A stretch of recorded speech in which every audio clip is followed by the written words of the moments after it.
இலகு ரக வாகன ஓட்டுநர் உரிமம் உள்ள ஒரு நபர் கனரக வாகனம் ஓட்டி விபத்தை ஏற்படுத்தினால் அந்த விபத்திற்கு இழப்பீடு கோர முடியுமா? மகாபாரதம் முழுக்க ஒரு வாசகம் திரும்ப திரும்ப வரும். அது தர்மம் என்பது மிகவும் சூட்சுமமானது என்பதுதான். சாஸ்திரங்களில் தர்மம் என்று சொல்லப்படுவதைத்தான் நடைமுறை வாழ்க்கையில் கட்டுப்பாடு என்று சொல்கிறோம். கட்டுப்பாடும் தர்மத்தைப் போலவே சூட்சுமமாக இருக்கின்றது. அப்படிப்பட்ட ஒரு வழக்கு இது. இலகு ரக வாகன ஓட்டுநர் உரிமம் பெற்ற ஒரு நபர் கனரக வாகனத்தை ஓட்டிச் சென்று விபத்தை ஏற்படுத்தினால் இழப்பீடு வழங்க வேண்டுமா? இதை பற்றி மக்கள் சொல்வது என்ன? நீதிமன்றம் சொன்னது என்ன? அந்த லைசன்ஸ் சின்ன வண்டி லைசன்ஸ் வாங்கிட்டு பெரிய வண்டி எடுத்துகிட்டு வந்து அதை ஓட்ட தவறுங்க. ஓட்டக்கூடாது, அப்படி ஓட்டக்கூடாது. அப்படி ஓட்டினா அது இழப்பீடு கிளைம் பண்ண முடியாது. லைட் வெஹிக்கிளுக்கு லைசன்ஸ் எடுத்துகிட்டு ஹெவி வெஹிக்கிள் எடுத்து ஓட்டுறாங்க, ஒரு ஆக்சிடெண்ட் கிளைம் பண்ணுறாங்க. இப்போ அவன் ஆக்சிடெண்ட்டில் பாதிக்கப்பட்டவன் எப்படி கிளைம் பண்ணுவான் அப்படின்னா, அந்த விபத்து ஏற்படுத்தின வாகனத்தோட இன்சூரன்ஸ் மூலிமா கிளைம் பண்ணிக்கலாங்க. காருக்கு லைசன்ஸை வாங்கிட்டு லாரி ஓட்டும் போது ஆக்சிடென்ட் ஆயிடுச்சுன்னா கண்டிப்பாக இன்சூரன்ஸ் எதுவும் கிடைக்காது. இன்சூரன்ஸ்க்கு எதுவும் கிளைம் பண்ண முடியாது சார். இது போன்ற ஒரு அரிதான வழக்கிற்கு நீதிமன்றம் என்ன மாதிரியான தீர்ப்பு வழங்கியிருக்கு? வழக்கறிஞர் விஜயலட்சுமியிடம் கேட்கலாம்.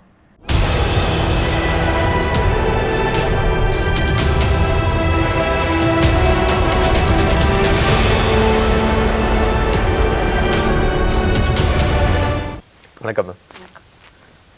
பொதுவாக லைட் மோட்டார் வெஹிக்கிள் லைசன்ஸ் வச்சுருக்கிறவங்க 2 வீலர் ஓட்டுவாங்க, 4 வீலர் ஓட்டுவாங்க. லைட் மோட்டார் வெஹிக்கிள்ஸ் வச்சுருக்கிறவங்க ஒருவேளை ஹெவி மோட்டார்ஸ் ஏதாவது லாரிலாம் ஓட்டி ஆக்சிடெண்ட் ஆச்சுதுன்னா அவங்களுக்கு அந்த இன்சூரன்ஸ் கம்பெனி கிளைம் கொடுக்கணுமா? நான் உங்களுக்கு இந்த வழக்கை பற்றி நான் அப்புறமா சொல்கிறேன். அதுக்கு முன்னாடி சில விஷயங்கள் நான் உங்களுக்கு சொல்ல விருப்பப்படுறேன். அதாவது நம்ம நியூஸ் 7 தமிழ் சேனலே பொறுப்பும் பொது நலனுங்கிற கேப்ஷனில் தான் செயல்பட்டுட்டு வருது. அதே மாதிரி சாலைகளில் போகும்போது ஒவ்வொருத்தரும் பொறுப்போடையும் பொது நலத்தோடையும் செயல்பட வேணும். அதாவது சாலைகளில் போகும்போது சாலை விதிகளை மதிக்கணும். அதே சமயம் 2 வீலரில் போகிறவங்க தலைக்கவசம் அணியணும். அதே மாதிரி இப்போ ஒரு கார் ஓட்டுறவங்க இருந்தால் அந்த கார் ஓட்டுறதுக்கு உண்டான உரிமம் தன்னிடம் இருக்கிறதா இல்லையாங்கிறது ஃபஸ்ட்டு ஞாபகம் வச்சுக்கணும், உறுதி செஞ்சுக்கணும். அந்த உரிமம் எடுத்ததுக்கப்புறம் தான் அவங்க காரோ ஜீப்போ இல்லாட்டி வேனோ ஓட்டணும். அதே சமயம் இதே ஒரு கனரக வாகனம் ஓட்டுறதா இருந்தாலும் அவங்களும் அதற்குண்டான பயிற்சி எடுத்துக்கிட்டு அதற்குண்டான ஓட்டுநர் உரிமம் பெற்றிருந்தால் மட்டுமே அந்த வாகனங்களை ஓட்டணும். இப்படி எல்லா சாலை விதிகளையும் ஓட்டுநர் உரிமமும் அது சமயம் அந்த வண்டிக்கும் இன்சூரன்ஸ் இருக்கா இல்லையாங்கிறத செக் பண்ணிக்கணும். அதுக்கப்புறம் தான் நம்ம சாலையில் அப்போ தான் நம்ம சாலையில் பாதுகாப்பாக நம்ம செல்ல முடியும். இப்போது ஒரு இலகு ரக வாகனம் ஓட்ட உரிமை உள்ள ஒரு நபர் கனரக வாகனங்களை ஓட்டி விபத்து ஏற்பட்டால் அவருக்கு இழப்பீடு பெற முடியுமா இல்லையாங்கிறத நீங்கள் ஒரு கேள்வி எழுப்புனீங்க. இதுக்கு நான் ஒரு வழக்கை உதாரணமாக சொல்ல விரும்புகிறேன். குஜராத் மாநிலத்தில் பபின் பாயின்னு ஒருவர், அவர் இலகு ரக வாகனங்கள் ஓட்ட உரிமை உள்ள ஒருவர். அவர் கனரக வாகனங்களை ஓட்டி சென்றார். வாகனம் ஓட்டி போகும்போது எதிர்பாராத விதமாக விபத்து ஆயிடுது.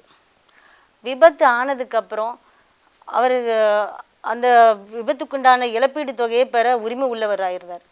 ஸோ அவர் என்ன பண்ணுறாருன்னா நீதிமன்றத்தில் ஒரு மனு ஒன்று தாக்கல் செய்கிறாரு. இந்த மாதிரி எனக்கு விபத்து ஆயிடுச்சு, எனக்கு இவ்வளோ இழப்பீடு வேணும்னு சொல்லி ஒரு மனு ஒன்று தாக்கல் செய்தார். அந்த மனுவை விசாரித்த நீதிபதி அவருக்கு 3 லட்சம் இழப்பீடு தொகையோடு 8.5% வட்டியோடு இழப்பீடு வழங்க வேண்டும், காப்பீட்டு நிறுவனம் இவருக்கு இழப்பீடு வழங்க வேண்டும் என்று உத்தரவு பிறப்பிச்சிட்டாங்க. காப்பீட்டு நிறுவனம் என்ன பண்ணாங்கன்னா இவருக்கு இழப்பீடு வழங்க முடியாது அப்படின்னு சொல்லி அவங்க உயர்நீதிமன்றத்தை அணுகுறாங்க. உயர்நீதிமன்றத்தில் அவங்க என்ன வாதத்தை முன் வச்சாங்கன்னா, இந்த விபத்து ஓட்டுநரோட கவனக்குறைவால் தான் ஏற்பட்டது, மேலும் இவர் இலகு ரக வாகனங்களை ஓட்ட உரிமை பெற்றவர் மட்டுமே தவிர கனரக வாகனங்களை ஓட்டுவதற்கு இவருக்கு எந்த உரிமையும் கிடையாது அப்படின்னு சொல்லி ஒரு வாதத்தை முன் வச்சாங்க. உயர்நீதிமன்றத்தில் இந்த பல உச்சநீதிமன்ற முன் தீர்ப்புகளை மேற்கோள் காட்டி அவங்க என்ன சொன்னாங்கன்னா, இலகு ரக வாகனங்களை ஓட்ட உரிமை உள்ள ஒரு நபர் கனரக வாகனங்களை ஓட்டி விபத்துக்குள்ளானால் அவருக்கு இழப்பீடு தொகை வழங்க தேவையில்லை, காப்பீட்டு நிறுவனம் வழங்க வேண்டியதில்லை, மேலும் அந்த வாகனத்தின் உரிமையாளர் மட்டுமே அவருக்கு இழப்பீடு தொகையை வழங்குவதற்கு கடமைப்பட்டவராகிறார் அப்படின்னு சொல்கிறாங்க. ஏன்னா இந்த விபத்து ஏற்படுறதுக்கு காரணமே இவர் அந்த வண்டியோட ஓனர் வந்து இவர் லைட் மோட்டார் வெஹிக்கிள் லைசன்ஸ் வச்சுருக்காருன்னு தெரிஞ்சும் அவர் கனரக வாகனம் ஓட்டுறதுக்கு அனுமதித்ததே அந்த வண்டியோட ஓனர் தான். அப்போது அவர் தான் இவருக்கு இழப்பீடு தொகையை வழங்குவதற்கு கடமைப்பட்டவர். ஸோ அதனால் மாண்புமிகு நீதியரசர் திரு பாஸ்கர் அவர்கள் ஒரு அருமையான உத்தரவை பிறப்பிச்சாங்க. இலகுரக வாகனங்களை ஓட்ட உரிமம் பெற்ற இவர் கனரக வாகனங்களை ஓட்டி விபத்துக்கு உள்ளாதனால் இவருக்கு இழப்பீடு தொகையை காப்பீட்டு நிறுவனம் வழங்க தேவையில்லை அப்படின்னு சொல்லி ஒரு நல்ல உத்தரவு பிறப்பிச்சாங்க.